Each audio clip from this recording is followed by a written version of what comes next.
Welcome to Wise Up Governance and Boards podcast, brought to you by 3 Wise Owls Governance Consultants. Covering hot topics in governance, risk, latest regulatory changes, and issues keeping directors and executives awake at night. Here are your hosts, Ainslie Cunningham and Deb Anderson. Welcome to another episode of Wise Up. Today we're joined by Karissa Breen for the second part in our cybersecurity series to cover communications during a data breach. So Karissa Breen, or KB as she's better known, is an entrepreneur and as an ex-techie saw issues with the way the cybersecurity industry was engaging with people. Having worked on the front lines of tech, she founded KBI to help global enterprises frame and develop their engagement strategies. Whether marketing, internal communications or PR, KBI is 100% focused on helping tech companies communicate better with their audiences. Welcome, Karissa. Thank you. Thanks very much for having me, Ainslie and Deb. Really appreciate it. Thank you. So tell us a little bit about your background. Well, I always love this question because I definitely have a random background. So before we started recording, I think Deb asked me where I was from. So ultimately I've been in Sydney 10 years, but I am a Queenslander. I was born there and family obviously were cane farmers, but I wanted a shift in scenery. So I moved to Sydney, but my career in IT didn't really start up until about 7 years ago. And that started when I worked for Commonwealth Bank of Australia. I was working not in security then, I was working just in IT in general, but I found a really big interest because I was fascinated as to why people, especially cyber criminals, were doing things, and I had a lot of questions around it. I was really, really curious. And then I went up to the CISO and I started asking him all of these questions, and he was like, look, no one really at your level asked me the questions that you've been asking, and I think in order to do really well in this industry, you need to be curious and you need to ask questions. And that's sort of when the pivotal moment of my career came, when I moved from being an IT into cybersecurity. And my first role there was a reporting analyst. And it was probably from that moment. Now, it wasn't the genesis of why I created KBI, but I started to understand the importance of communications because part of my role there was to write board reports and to talk intelligently around the aspects of cybersecurity and communicate that up to the board. And I started to understand at a fundamental level what the key ingredients were to communicating to that in terms of to people who were not cybersecurity people at all. And then sort of throughout my career, I took on various roles within the bank and then also moving outside of that into consulting. And I still used to fall back on always being the communicator and being that voice for our super technical people. And one of the things that I find really interesting is that everyone always talks about technical capability, but now sort of in the last 5 years, we're really talking about the communication side of it and those soft skills, which I think are hard skills and are necessary skills to have in this industry to be able to talk to people about such a complex technical topic and to be able to communicate that to people in order to get them to understand why cybersecurity is important, but also to get them to give you money, especially if you're working at the large enterprise level. And so then I went on to create my own company. So when you sort of read my bio out, and I still think about that time when I jumped ship from working in a company doing my own thing now, running my own firm 3 years, is because there's been that gap around the technical and then the business, and I wanted to marry those together. So 3 years on, we do work with startups and large enterprises to help them communicate that message. But one of the things that's really interesting that I'm seeing is that lack of communication skills and lack of understanding when people are communicating data breaches. So when you sort of approached me, I was really excited to talk about this because I don't believe a lot of people have this done well, and I'd like to perhaps shed some light on it today. Fantastic. So I guess in your experience then, KB, how would you find most organisations are doing it and how can they do it better? Yeah, I think one of the interesting things, like when I was reporting, is that we would give a bit of a landscape snapshot to provide executives with what was sort of happening out there. I think there's this fallacy that it'll never happen to me, and it quite often does. And then it's this panic of, okay, now what's happened? What do I do next? And so then there's that scramble to try to manage it. And then more often than not that I see, people don't manage it very well at all. And then as a result of that, it becomes bad reputation in the market. People don't really trust you anymore. And it's even harder then to sort of rebuild that trust once you've lost it. Yeah, I think a lot of businesses overlook brand and reputational damage and the impact of that and the recovery of that, if it's even possible in some instances. Absolutely. There was a study done recently, or maybe recently a few years ago. It was actually in the United Kingdom, and they had interviewed all these people about if a company were breached, were you to go back as a consumer to engage with that company? And I think it was like 70+% of people were like, no. And so that's incredibly concerning, because data breaches are happening left, right, and center simply because we predominantly of companies operate on the internet, and that's where it starts. And I think that it's something that people do need to be aware of. But again, I think people are so busy with the day-to-day and trying to manage even their own cyber practices, and then doing the communication side of it really does fall by the wayside until it happens. And then there's sort of, again, last minute scrambling on, well, what do we have to do now and how do we manage it?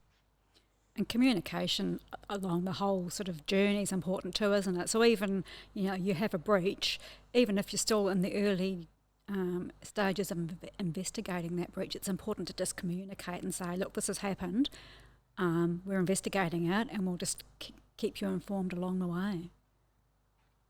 Yeah, you're absolutely right. And I think one of the things is, well, I mean, we'll probably get into it a little bit later, but the thing is, when you are talking about a breach, I think the main thing that I sort of see is people actually communicate too early about what's going on. And I think that's purely because there's a disconnect between the PR or the corporate affairs manager and the actual technical team, because perhaps they don't really know what that means. And so they've maybe overheard someone and they've misconstrued the information, and then all of a sudden they've deployed that into the media, and then the media's got a hold of that, and then all of a sudden this story has just sort of created this massive impact in terms of people reading it, and then it's just over exaggerated what's actually happened.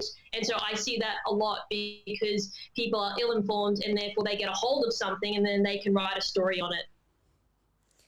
So I guess coming from your background, Karissa, let's talk about how you would go through the process. So a company's suffered a data breach. What's sort of the first steps they need to take initially?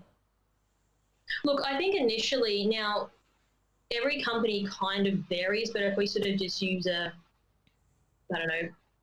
terms of a very broad stroke approach, because this could be applied, I think the main thing is having a bit of a triage, meaning identifying who those key people are in the organisation to respond, to communicate, and to remediate. I'll be honest with you, most people can't even get to that stage. So when it's like, cool, we've had a breach, and then it's like, okay, well then who's on the team to be able to do that? So most people are still stuck back there in terms of identifying who those key people are. So once you've done that, it'll be in terms of, I would probably look at it as having like 6 comm streams, and I'll get to the reason why that's important. So it would be management, internal staff, suppliers, customers, external stakeholders, and media. And so those are sort of the 6 streams I like to look at it in, because your discourse and how you communicate to each of those streams won't be too much of a difference, but the discourse in which you operate and how you communicate that will be fundamentally a little bit different anyway, because they are different types of people that you need to be able to communicate that message. And so once you've identified the team, you've identified the streams of people that need to be across this, you then need to have some type of comms prepared. A lot of the time, people don't even have basic sort of comms frameworks on, if we got breached, do we have something that we can get out to people? Because you do need to notify your customers, especially if you're an Australian business and you're turning over more than $3 million per annum, and it is being classified as a data breach. You have a duty of care to respond to the Australian Information Commissioner on that, and they will then advise you on what their frameworks are to in terms of advising your infected customers.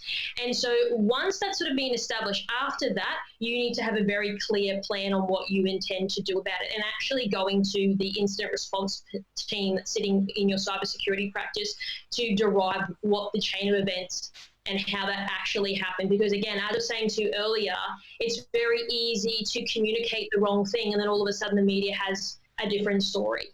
Then you need to be able to talk intelligently to your internal staff about what the whole company needs to do collectively and cohesively to manage that message. The last thing that you really want to be able to do is that some junior developer has heard about what's been going on, and then all of a sudden he's speaking to a journalist and it's really misconstrued the message and it really muddies the water, and that's something that you want to be able to avoid, because it's hard to recover then from a ill-informed message rather than being upfront about what's actually going on.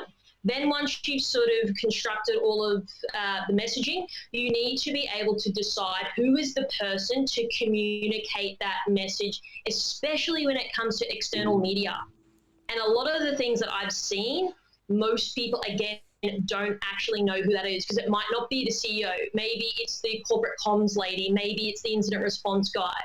And so I think really understanding who that main person is to communicate that, and it needs to stay with that person, because it's very easy then to chop and change, and all of a sudden there's Chinese whispers about what's actually happened. And then again, that's following the plan that you've put in place. How often should we be communicating? What channels should we be communicating? What type of information should we be communicating? And so then you'll obviously need to rinse and repeat that process until there is some type of resolution. So I guess for businesses who might only be sort of maybe that 3 mil mark, they do get caught up in the legislation requirements for, divulging if there's a data breach has happened. But they might not be of the size to actually warrant a position for a full-time person, a chief security officer, a chief information officer, a PR team or anything like that. So what are the sort of things that a business of that size need to do? Like you've sort of touched on some of those points about having, crisis comms drafted and things like that already. What are the other things that they can do to manage any impact to brand or reputation damage? Look, I think that's a really good question, and I think that is such a common thing that we do sort of see as well, because these companies, they don't have enough budget to hire a whole fully fledged team. But I think first and foremost, you need to have some form of immediate statement ready to go straight off the bat. Doesn't even matter if you think that it will never happen. Chances are it may, and it's about being future-proof, that if it were to happen, do you have something ready to go then and there? You can't, at that type of situation, time is so critical that every hour that ticks by and you haven't responded because you don't know who the person is to respond, or you don't have anything in place and you're trying to sort of engage with an external PR agency or whatever that may be, have something ready to go just in case, because at least you've thought about it, because a lot of companies, even at the large size, don't even think about this either, and you are coming in more of an offensive approach. And what I mean by that is, instead of sitting there acting defensively when media and all that type of stuff are coming to you, you can say, cool, this is the state of affairs, this is what happened, and this is what we are doing as an organisation to remediate the issue, to really rectify it. Do the OAIC have good resources on their website to help companies when they have a data breach? Sorry, Deb, I just lost you then. What did you say? Sorry. Do the OAIC have good resources on their website to help if you have a data breach incident? Absolutely. I think one of the bit of feedback that I do hear is that sometimes it can be detailed, and people, when they look at it, they just feel really apprehensive about reading like a 60-page document on how to go about it. So that would probably be the only thing that I have heard when people are looking at government websites, that they feel overwhelmed by the information out there. And then as a result of that, they're like, it's too much. I couldn't be bothered sort of sifting through this information. Yeah, absolutely. We all sort of information overload, isn't it?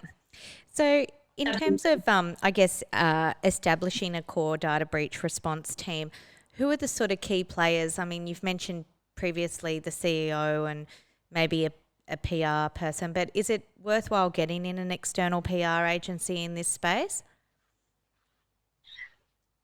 My thoughts around that would be there's this common failure that I see in the industry, as maybe what I touched on earlier, is you've got a PR agency.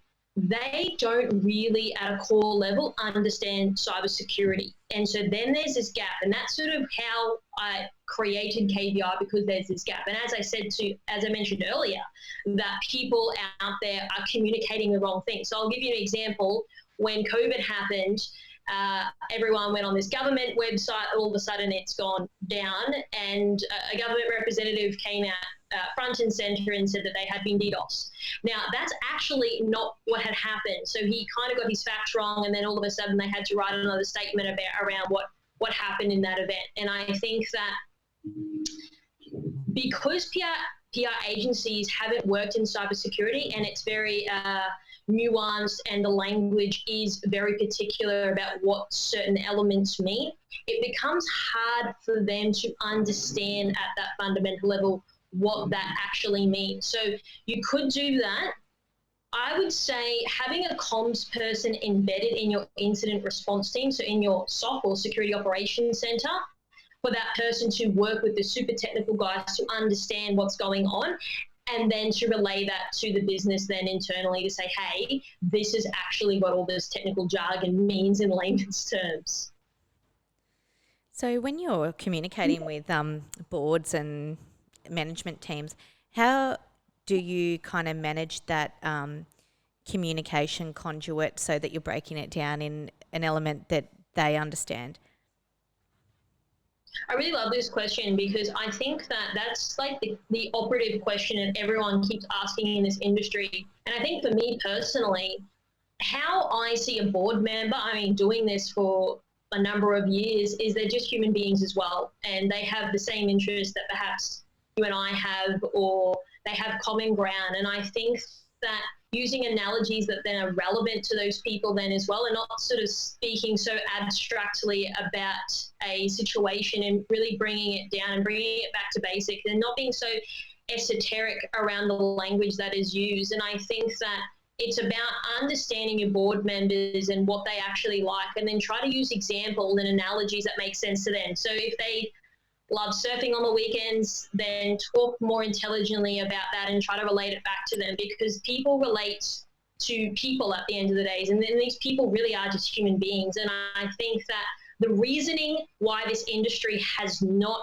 quite gotten that is because they're not people's people. They don't understand human beings. And I think that when people were taking comp sci degrees back in the day, they thought, well, I'm going to do this degree because I don't have to deal with humans, because I don't particularly like them, or I feel socially awkward around them. And I think what's sort of come full circle now is I had a professor on my podcast recently, and she's like, it really gets to me that a lot of these students don't know how to communicate. They can't write presentations. They don't know how to speak to clients. They can't communicate at an executive level. It's because they're not teaching it back in university or colleges, and then all of a sudden they've gone throughout their career, and IT traditionally operated as an independent silo just on the side, but now IT is the backbone of most organizations this day. Most companies are tech companies and sort of being integrated, and now they don't know how to communicate. And so what we've had to do as an industry is almost retrofit, hey, this is how you talk to people. This is how you influence people. And most people at that senior level who are in cybersecurity are not leaders. They've just gotten there by default. And so then if you pull a leader in from another part of the business, they don't get the security side of it. So again, there's this massive disconnect that we're seeing, and no one seems to be able to look at it holistically. Like, actually, you do need to have some technical understanding, but the key thing here is to be able to communicate and influence people. And I think if we had been better at that fundamentally, we would be further along, but unfortunately we're not. And the average caliber of people that go in IT don't like human beings. So hopefully in time that'll change. So how do we bridge the gap? Sorry? How do we bridge that gap? In terms of getting IT people to like human beings, or robots? Just communication, really. Like how are we really going to try and bridge the gap between IT teams, senior leadership teams, executives, especially pre-planning for a data breach, like you say, or worst case scenario, a data breach has now occurred and some of these organisations have not been well prepared, and how do we really bridge that gap? In terms of the bridging the gap, it's about hiring people from different backgrounds, like people from comms backgrounds that they can teach the technical side of it. And you don't have to be super technical to understand it at that level. And I mean, since I've been doing that, my skills 100% have probably atrophied on that level. But I think it's about understanding from an executive point of view and saying this is really, really important to us as an organisation, and then that executive needs to be able to feed that down through the chain, because if they're not championing it at the exec level, at the CEO level, then no one else really cares. It's got nothing really to do with them. And I think that that's definitely been the problem that we've seen, or I've seen, especially working in a bank. If people at that level don't endorse it, then everyone else, it just sort of falls by the wayside. So I think one of the main challenges, there's quite a few challenges, but one of the main ones is you have a data breach, is communicating effectively with your customers, your clients, as to what's happened, and to have the right people on the other end of the phone fielding those calls and having those discussions. What are your tips in doing that really effectively? So as I mentioned before, having that cohesive message. So you don't want it for the message to be diluted or disparate, that the executive guy is saying one thing and then the other guy, the developer, is saying another thing. I think, for example, it would be forming that team and then distilling that message down into what does this actually mean for people who are not from a technical background, and putting it in language that they can understand. And then again, having that centralized person or that team or that call center that takes those calls. Because once you start then chopping and changing the message, people get really, really confused. They get angry on Twitter. They can get really sort of that they feel left out. And one of the things that's really important is that no one gets in trouble for having too much communication. Where companies fall down is if people haven't communicated enough about the process. So people might feel like they're annoying people, but people genuinely do want to know what's going on versus, well, they were breached and then nothing was said. For example, Equifax, that happened. And that is the worst sort of approach you can do, is say nothing. So I guess where companies do have that in-house team, they've appointed an external PR agency to manage consistent messaging. They've got people fielding calls on the other end of the phone of angry customers who's potentially, their information's now out there in the ether and, potentially exposing them to risk. What are the sorts of things that businesses can do to manage the impact to their brand damage? Oh, yeah, that's a really good statement, because as we were mentioning before, once that's sort of done, it is really hard to repair. I think that that's just going to take time. That's definitely not going to happen then overnight. And I think, again, it's about talking through from a communications perspective about what that company is going to do long term, and each sort of stage gate around what that actually looks at. And I think the other thing as well is media train your executives. That was something I was going to mention earlier. It's because I've sat on panels alongside people from large corporations that aren't really good at communicating. And I think that if these people are on the front line around giving this message or perhaps trying to instill trust, these people definitely need to have training, because journalists are employed to sort of do their job at getting that message, and they can ask questions in a way which almost gets you to shoot yourself in the foot because of how they position themselves. And I think there was a really good interview with Jordan Peterson and a journalist, and she kept putting words in his mouth, but how he recovered from that was really, really interesting. And that's sort of something I haven't seen a lot of in Australia. In the US, their executives are a little bit more well-versed at media training, but definitely in Australia they need to be, because again, you need to be the person at the coalface providing the comms, but also trying to bring back that trust then over time. And I would say that that's going to take time, but again, it's going to be having a level of integrity. So do as you say that you're going to be able to do. I think it's about being empathetic too, isn't it?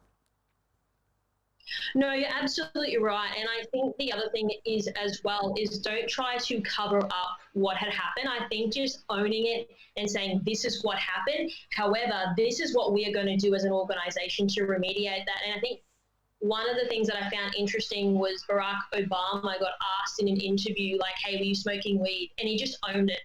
He doesn't have anything to hide then after that. If you're saying like, no, that didn't happen, and then you're trying to sort of position something else, you get really defensive, and it's obvious then when you're lying. And I think that once it's out in the open, all you can do is go up from there. But if you're trying to be very evasive about it, it actually can do more damage because, again, it's coming back to that integrity piece.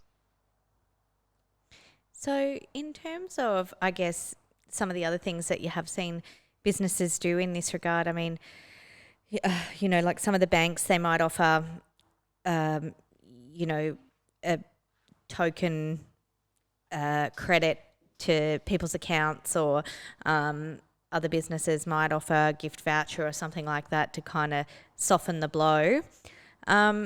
Where there's been businesses that have kind of,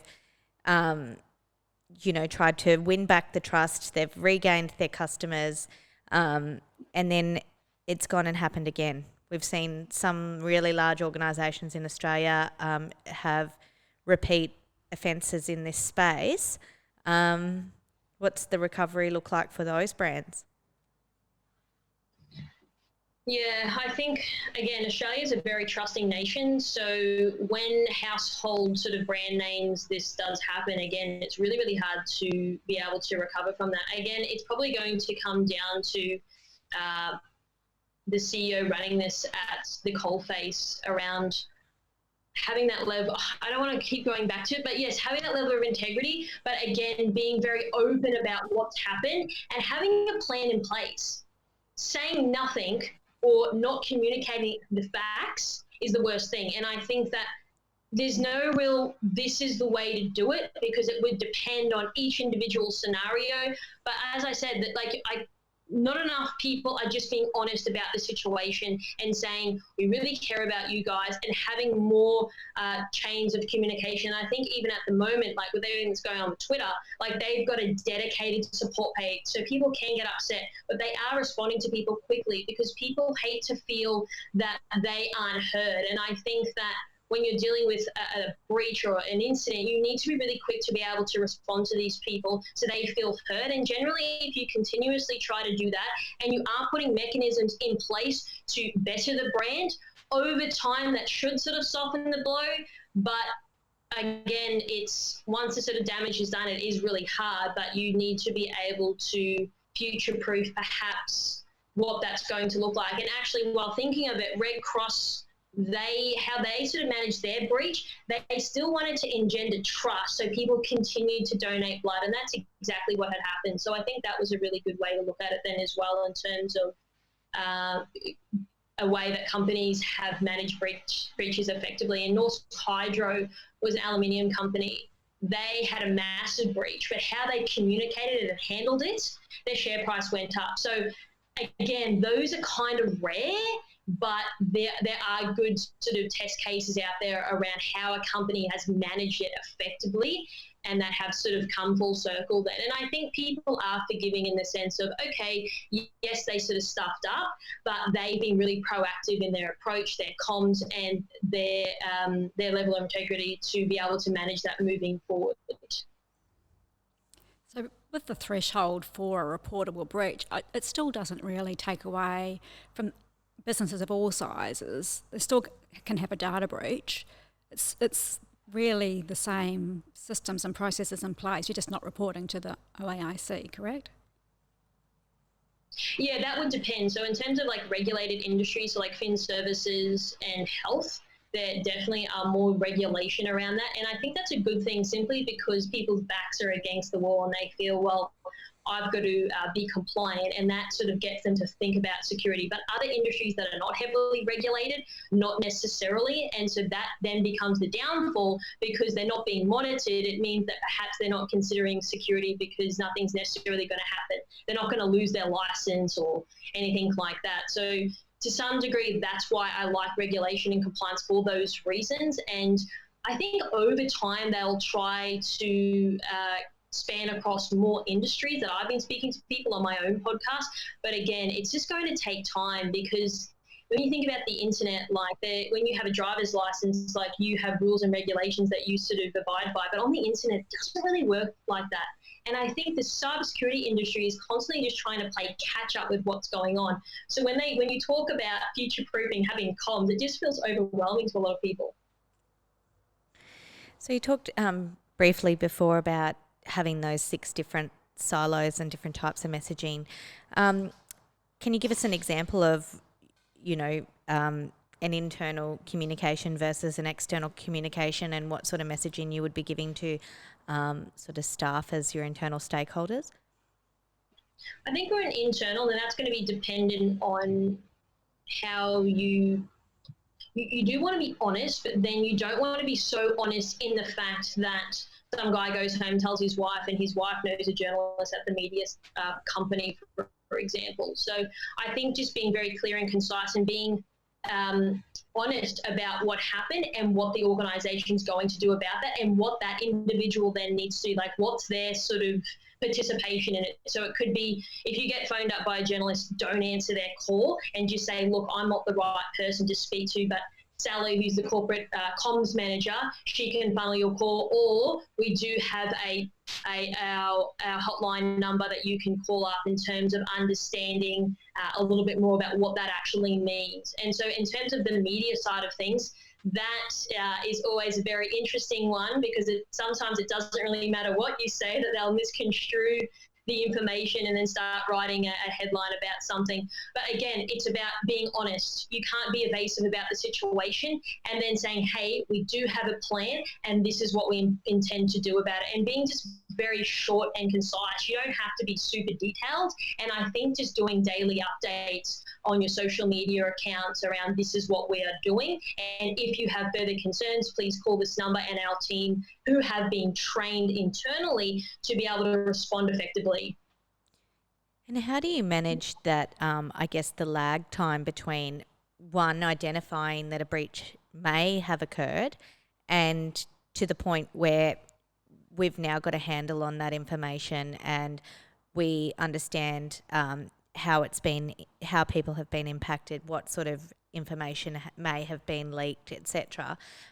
Sometimes there's quite a lengthy delay between those 2 points, because it can take some time to identify and kind of track where information may have potentially been leaked.